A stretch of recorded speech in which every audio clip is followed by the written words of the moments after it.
किसी शहर के रेलवे स्टेशन पर एक भिखारी रहता था। वो वहां आने जाने वाली रेलगाड़ियों में बैठे यात्रियों से भीख मांगकर अपना पेट भरता था। एक दिन जब वह भीख मांग रहा था तो सूट बूट पहने एक लंबा सा व्यक्ति उसे दिखा। उसने सोचा कि यह व्यक्ति बहुत अमीर लगता है, इससे भीख मांगने पर यह मुझे जरूर अच्छे पैसे देगा। वह उस लंबे व्यक्ति से भीख मांगने लगा। भिखारी को देखकर उस लंबे व्यक्ति ने कहा, तुम हमेशा मांगते ही रहते हो, क्या कभी किसी को कुछ देते भी हो? भिखारी बोला, साहब मैं तो भिखारी हूं, हमेशा लोगों से मांगता ही रहता हूं। मेरी इतनी औकात कहां कि किसी को कुछ दे सकूं। लंबा व्यक्ति बोला, जब किसी को कुछ दे नहीं सकते तो तुम्हें मांगने का भी कोई हक नहीं है। मैं एक व्यापारी हूं और लेन देन में ही विश्वास करता हूं। अगर तुम्हारे पास मुझे कुछ देने को हो तभी मैं तुम्हें बदले में कुछ दे सकता हूं। इतना कहने के बाद वह लंबा आदमी ट्रेन में बैठकर चला गया। इधर भिखारी उसकी कही गई बात के बारे में सोचने लगा। उस लंबे व्यक्ति के द्वारा कही गई बात उस भिखारी के दिल में उतर गई। वह सोचने लगा कि शायद मुझे भीख में अधिक पैसा इसीलिए नहीं मिलता क्योंकि मैं उसके बदले में किसी को कुछ दे नहीं पाता हूं। लेकिन मैं तो भिखारी हूं, किसी को कुछ देने लायक भी नहीं हूं। लेकिन कब तक मैं लोगों को बिना कुछ दिए केवल मांगता ही रहूंगा? बहुत सोचने के बाद उस भिखारी ने निर्णय किया कि जो भी व्यक्ति उसे भीख देगा उसके बदले में वह भी उस व्यक्ति को कुछ जरूर देगा। लेकिन अब उसके दिमाग में यह प्रश्न चल रहा था कि वह खुद भिखारी है तो भीख के बदले में वह दूसरों को क्या दे सकता है। इस बात को सोचते हुए 2 दिन हो गए, लेकिन उसे अपने प्रश्न का कोई उत्तर नहीं मिला था।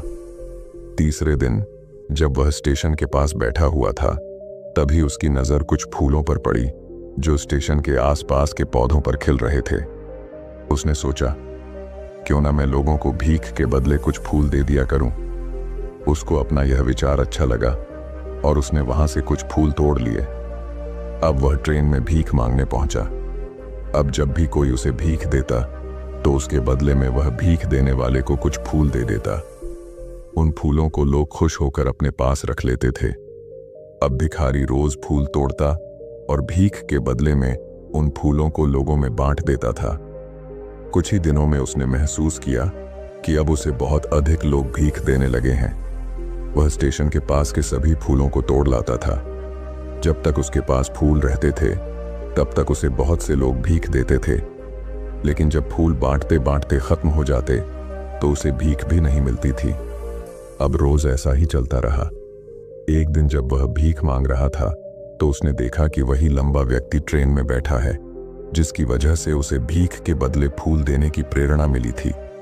वह तुरंत उस व्यक्ति के पास पहुंच गया और भीख मांगते हुए बोला, आज मेरे पास आपको देने के लिए कुछ फूल हैं। आप मुझे भीख दीजिए तो बदले में मैं आपको कुछ फूल दूंगा। उस लंबे व्यक्ति ने उसे भीख के रूप में कुछ पैसे दे दिए और भिखारी ने कुछ फूल उसे दे दिए। उस लंबे व्यक्ति को यह बात बहुत पसंद आई।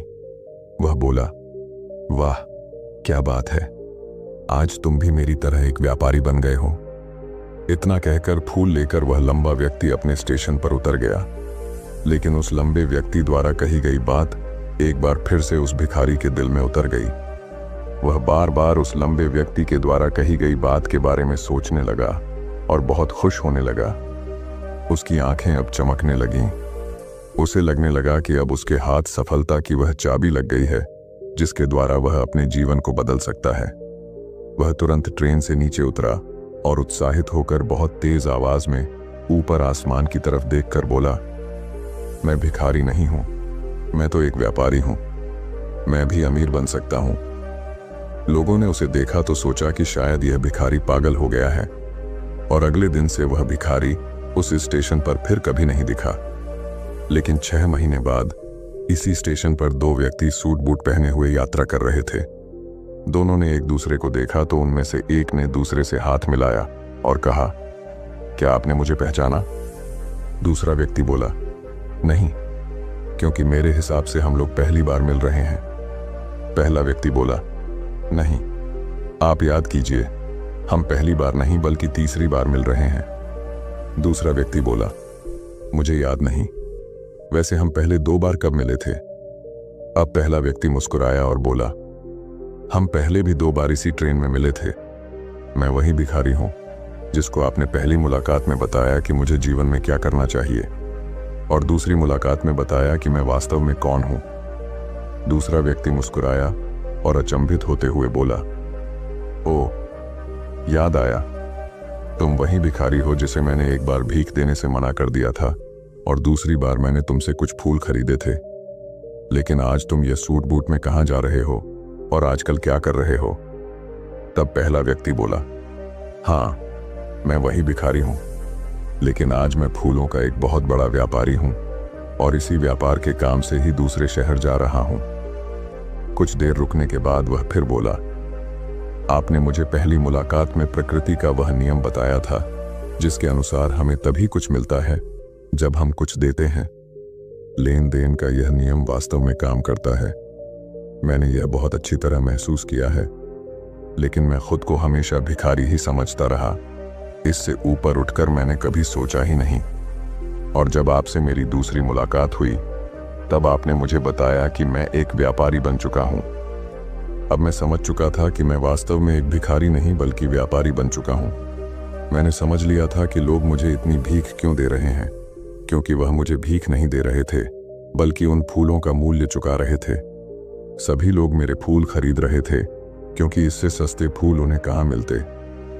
मैं लोगों की नज़रों में एक छोटा व्यापारी था, लेकिन मैं अपनी नज़रों में एक भिखारी ही था।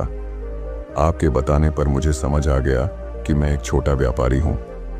मैंने ट्रेन में फूल बांटने से जो पैसे इकट्ठे किए थे उनसे बहुत से फूल खरीदे और फूलों का व्यापारी बन गया। यहाँ के लोगों को फूल बहुत पसंद है और उनकी इसी पसंद ने मुझे आज फूलों का एक बहुत बड़ा व्यापारी बना दिया। दोनों व्यापारी अब खुश थे और स्टेशन आने पर साथ उतरे और अपने अपने व्यापार की बात करते हुए आगे बढ़ गए।